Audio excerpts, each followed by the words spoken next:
یہ قانون قرآن کے خلاف بنا ہوا ہے. قرآن میں ایسی کوئی بات نہیں ہے. گواہی مجرموں کے لیے جو لی جاتی ہے اس کا فیصلہ میں یا آپ نہیں کرتے, اس کا فیصلہ حالات کرتے ہیں. یہ جگہ ڈاکہ پڑا ہے, چوری ہوئی ہے, وہاں کون گواہ ہوگا؟ یہ کوئی مجرم کو نہیں کہا جا سکتا کہ آپ اگر ڈاکہ ڈالنے کے لیے آئیں تو آپ ایک مرد اور 2 عورتوں کو لے کے آئیے گا. اس طرح کے موقعوں کے اوپر سرکمسٹانشل ایویڈنس ہوتا ہے. انگلیاں آج تو گواہی دے رہی ہیں, کیمرہ گواہی دے رہا ہے, اور بے شمار چیزیں ہیں. تو اسلام نے ایسی کوئی پابندی نہیں لگائی. عدالت سے بھی کوئی تعلق نہیں ہے اس بات کا کہ وہاں کیا گواہ مانا جائے گا کیا نہیں مانا جائے گا. قاضی کا کام ہے کہ وہ یہ فیصلہ کرے. ہو سکتا ہے کسی معاملے میں بچے کی گواہی قبول کر لے, ہو سکتا ہے کسی معاملے میں 10 مردوں کی گواہی کو رد کر دے.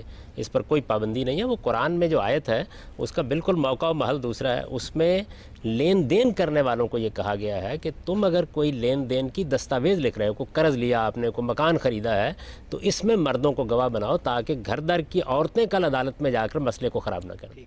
اس کا کوئی تعلق سرے سے لا آف ایویڈنس